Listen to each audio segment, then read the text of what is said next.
The old Friday review with massive scores involved. Well, in this first game anyway. The second game was pretty awful it's fine if you owned all the pod players. Ethan, Strange, Kohler, Simkin. God, Kohler was good. Strange was good. And then Hawksbrand was pretty awful from there for, especially myself, of course, having 4 in that game. But Captain Cleary, 64, just was tough to get involved in the tries, really. To score 48 points and him be involved in 1 and it just be off a kick was pretty tough, to be honest. You look at that, if you didn't watch that game, you'd be like, oh, Cleary's got like either an early rest or he's gotten an 80 plus minimum. So yeah, non-captainers did well there. House captainers clearly. And then I think Campbell captainers got away with that one as well, because it should have been a much bigger one for Nath. 90 metres run, 89, getting that 8 points, 554 kick metres, a forced dropout. A couple offloads was good, but just nothing too crazy on the attack side for an easy 64 at least, and no injuries. That was the big part. But 68 tackles for Jaden Brayley.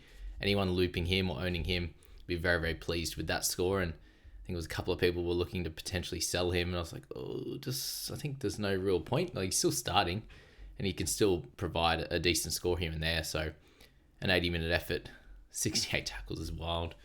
Isaac Tungle, it's kind of been a little bit up and down. Like, he's got a few really good 50-plus scores, and then we'll go back to a 20 or 30, and that's, I suppose, centres in general, right? So he still provides probably a little bit of value on a near 500k price point when in a good team.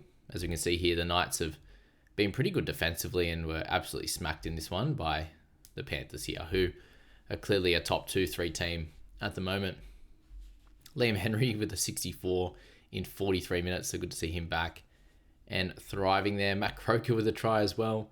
And then mentioned him as a bit of a pod play, end up with a try and 3 line breaks in this one for a 484k 57. So that was very impressive, and I think that he's definitely a fun one to finish. But as we know, probably with this team that we'll see a few restings come the back end. If they're kind of locked into a top 4 spot, it'd be very, very smart for this team and for Ivan to give these guys that 1 week rest, whether it's over the 2 week period and maybe having a few guys rest in 26 and a few guys rest in 27, depending on where they're at, or all of them in that last week if they manage to get that top 4. And to be honest, for them this year, like, a home final doesn't really matter that much because they're playing at CommBank anyway.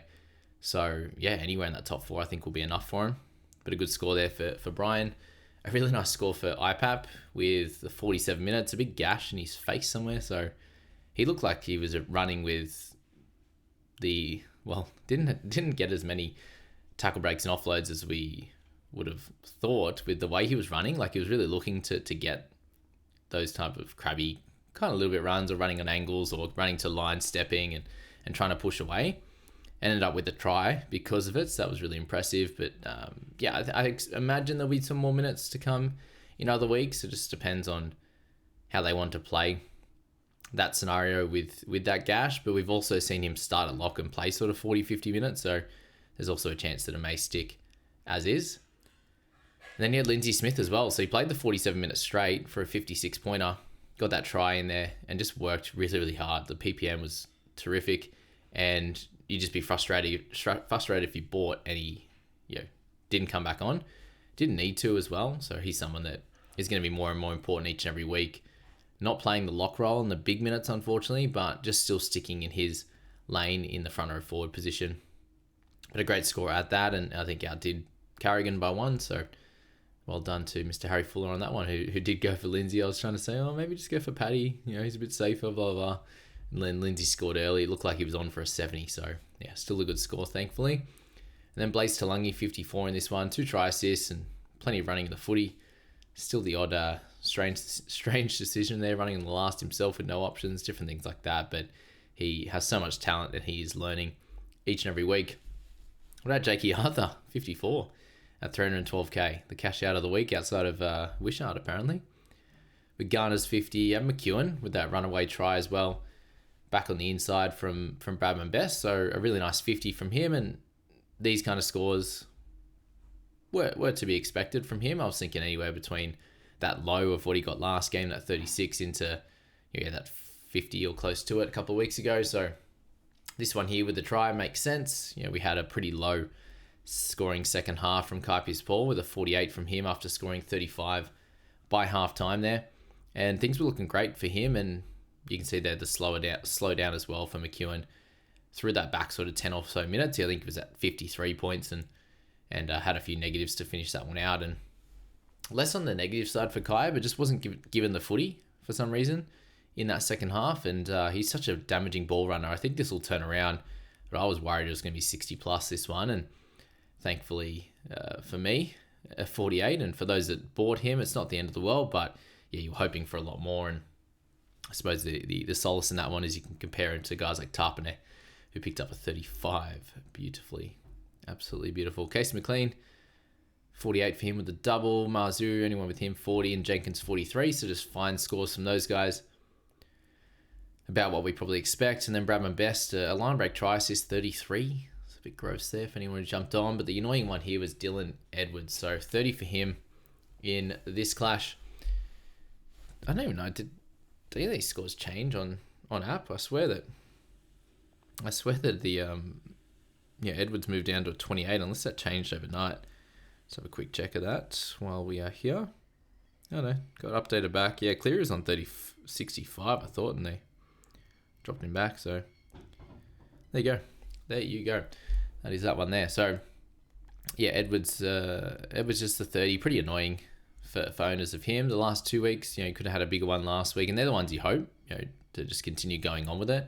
But again, for Cleary to only be involved in 1 try assist and Edwards to be involved in 0, it's pretty wild, and shows that they have the weapons across the board. And you can see a lot of different guys be involved, and they use their forwards pretty well with Henry on their IPAP, Lindsay Smith all scoring tries. So it's just a bit of a different one in this clash. 1 to Tungo, 1 to To'o, and a couple to left centre in Casey McLean as well, and their left winger in Jenkins. So it was middle, and then the centres and the wingers in this one.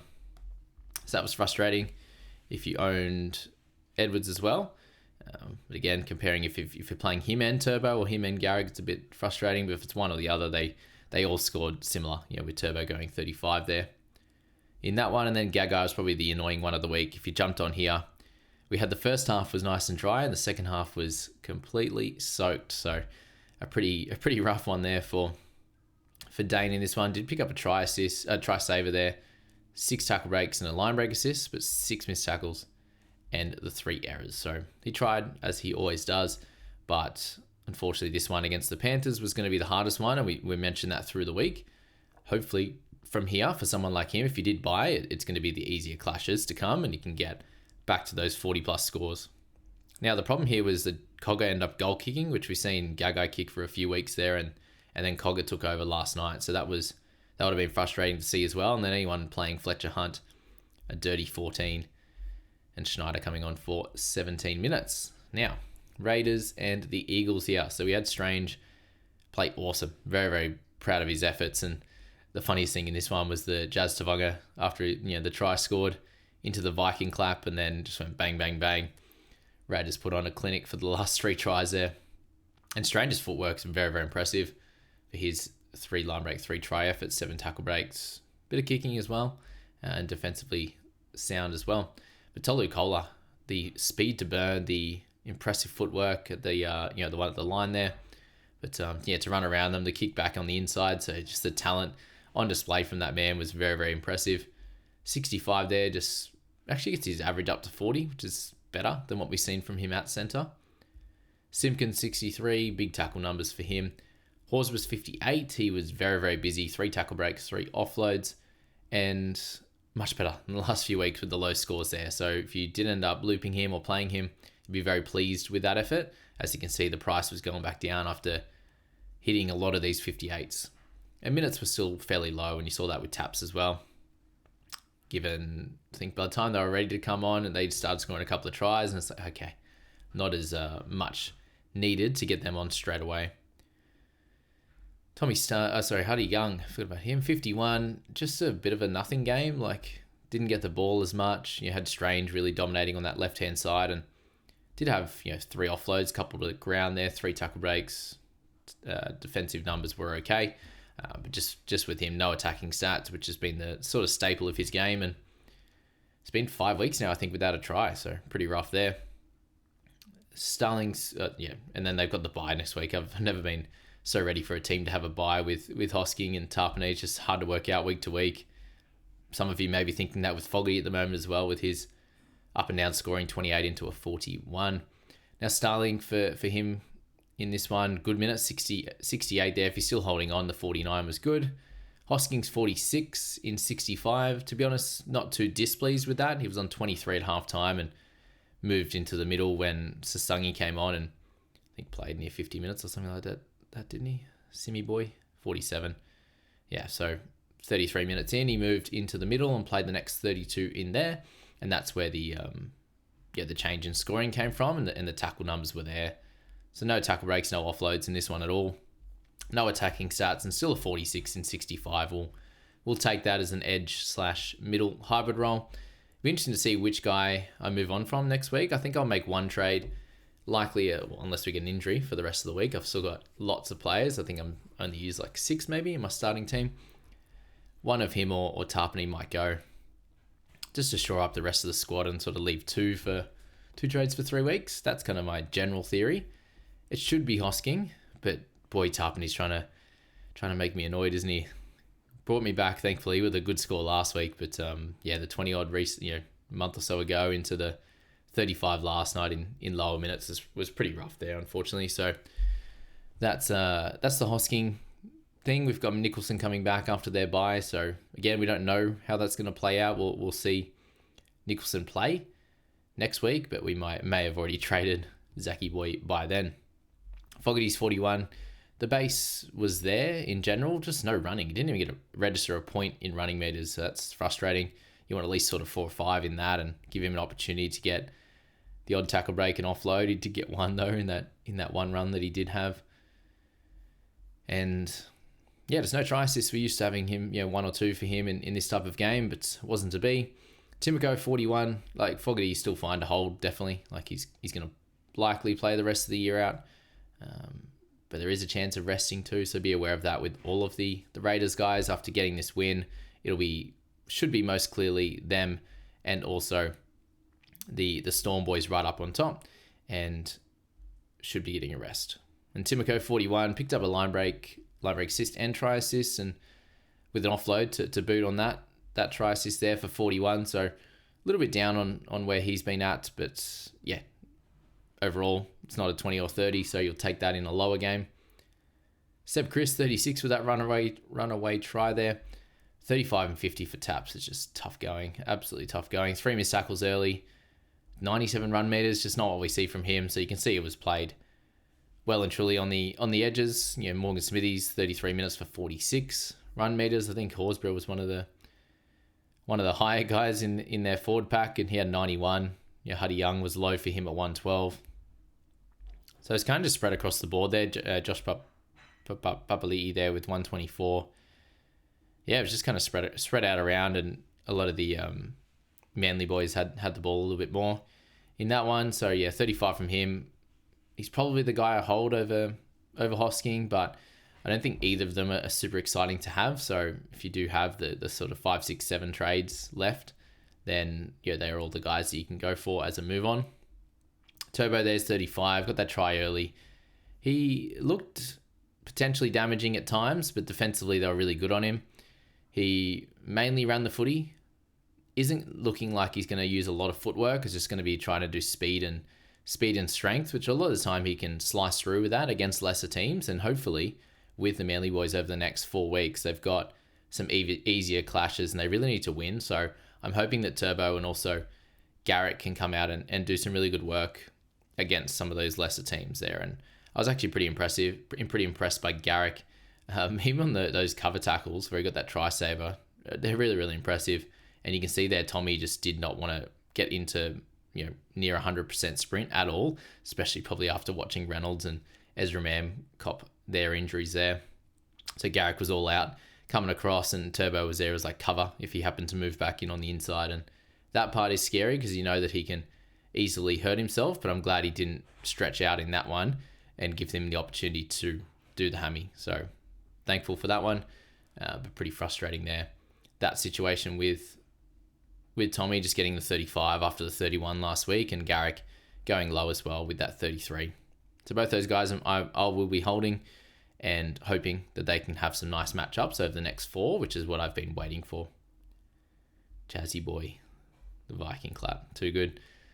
Xavier Savage, a very hit and miss game for him. DCE 29, just gross. Mitchie's going to hate it.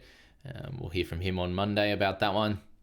Back-to-back shockers, very similar to Fogarty, just Fog's at least got to 41 this week, and hopefully again for DCE, you're holding on, and the 4 easier clashes will help him have a good little couple of games. And then Gerbo with the head knock, poor fella. Hope he's okay. Tommy Talau, the right centre. We didn't see Garrick move over to right. Kept him on the left wing, which, probably in this game didn't matter too much. Tommy didn't help him being at right centre compared to left edge. Jed Stewart 19 for anyone to play him. And with the try assist, line break assist, and the offload. That was a hectic pass, by the way. So what was that? With the run, probably 10 meters or so. 7, 11, 12 in one play, and he got 19. So pretty gross there, and we'll leave it there for this video, guys. That's the 2 games done and dusted for Friday night, and the 3 Saturday games today. Nico Hines ball. Come on, big boy. In terms of King Tonga, if you got him still, I suppose like a 30 you can play. Take LKT over that. Anything above the 30s, 32, 35, like he's unlikely to go more than like a 40. So you've got that little bit of a risk against a decent Sharks team and potentially in the wet, that type of thing. And then the Finns and the Roosters. Unsure if it's going to be wet in there. It's been on and off rain, I believe, in Brizzy. But that'll be a fun clash with ICAT, and I'm bringing in Kurt Donahue for those playing at home. And then we've got Jackson Ford, who will be in my side in this one up against the Doggies. So a very important clash here for both teams, just to keep in touch with the top 4 and stop the slide, basically. So keen to see how those play out. And I'll be on with Nikki tomorrow evening. So enjoy that, guys, and catch you in the next one.